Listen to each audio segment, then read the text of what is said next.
Same home, different outcome. When siblings experience estrangement differently. There's a particular kind of confusion that many estranged parents carry. One that is rarely spoken about openly, yet deeply felt. It happens when a parent looks at their children. Children raised in the same home, by the same parent, under the same roof, and sees two completely different outcomes in adulthood.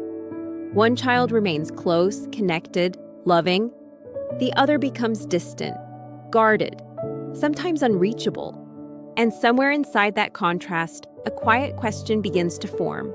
If they were raised the same, why did things turn out so differently?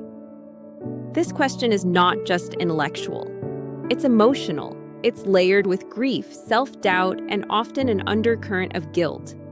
Because when one relationship feels intact and another fractured, the parent can feel pulled into an exhausting internal search for answers, replaying memories, re-examining decisions, wondering what they missed, what they did wrong, what they could have done differently. But here's something profoundly important to understand. Children may grow up in the same household, yet they do not grow up in the same psychological experience. Even within stable, loving families, no two children experience childhood identically. Each child enters the world with their own temperament, their own sensitivities, their own emotional wiring. One child may be naturally sensitive, deeply empathetic, highly attuned to tension and emotional undercurrents. Another may be more assertive, more independent, more resilient to relational stress. Neither is better. Neither is wrong. They are simply different nervous systems moving through the same environment in different ways.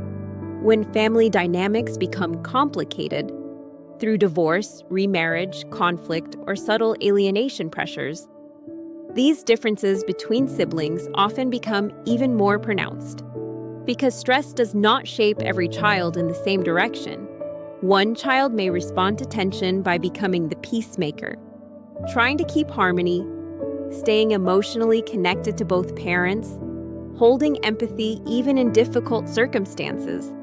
Another child may cope by aligning with the dominant emotional environment, absorbing the perspective of the strongest voice in the household, creating distance from discomfort, choosing psychological safety over relational complexity, not because they are cold, not because they are disloyal, but because their nervous system is doing what nervous systems are designed to do: survive.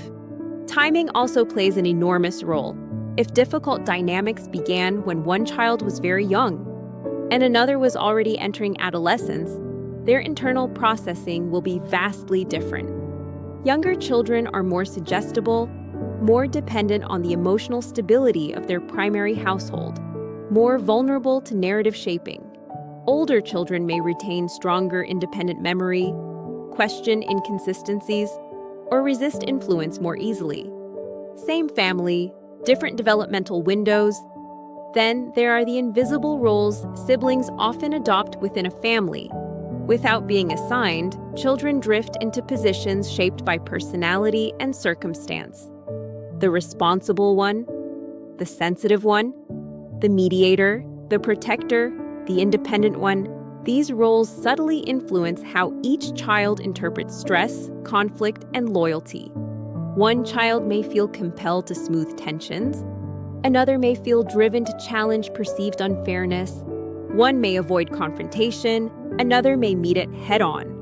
And when alienation dynamics or relational fractures enter the system, these natural differences can gradually widen into very different relational paths. Even the parent-child bond itself, despite a parent's deep love for all their children, is never experienced in exactly the same way. Compatibility of temperament, communication style, emotional resonance, these factors shape connection in subtle but meaningful ways.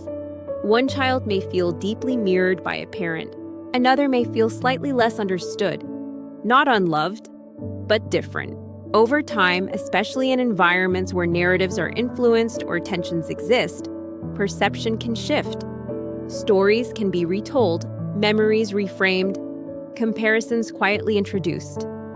You were treated differently. Your sibling was favored. You were the one who struggled. And slowly, sometimes imperceptibly, belief begins to form. Belief becomes interpretation. Interpretation becomes identity.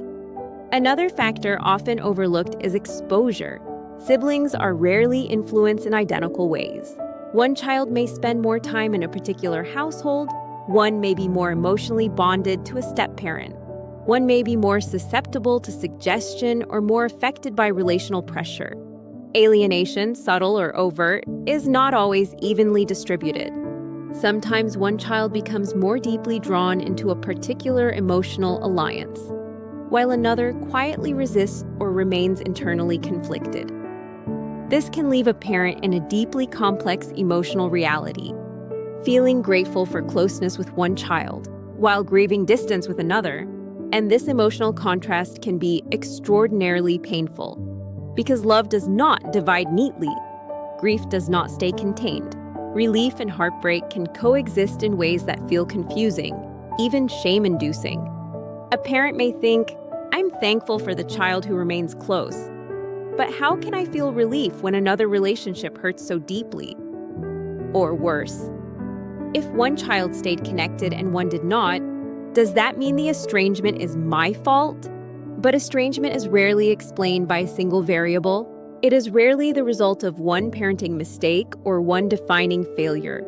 More often, it reflects a deeply complex interaction of temperament, personality, coping strategies, external influences, developmental timing, family system dynamics.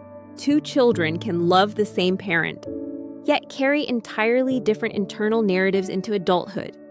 Not because one was loved more, not because one was raised better, but because human development is not mechanical.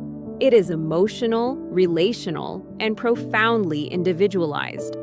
Perhaps one of the gentlest but most healing truths a parent can embrace is this: different outcomes do not automatically mean unequal love or parental failure. They may instead reflect the deeply complex reality of how different children adapt to different pressures, experiences, and emotional environments.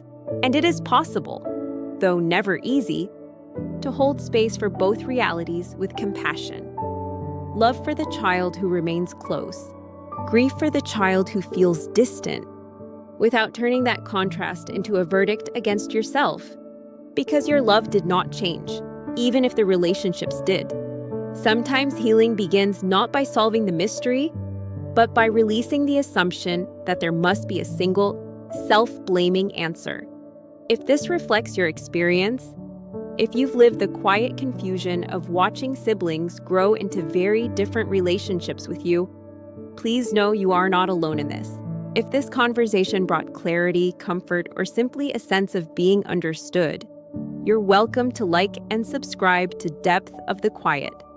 You can listen quietly whenever your thoughts feel heavy, and return anytime you need a voice that speaks gently to experiences many parents struggle to explain. If you feel safe sharing, you're always welcome to leave a comment below. Not because you owe anyone your story, but because your words may help another parent feel less alone in theirs. No pressure, just support. At your pace, you are always welcome here.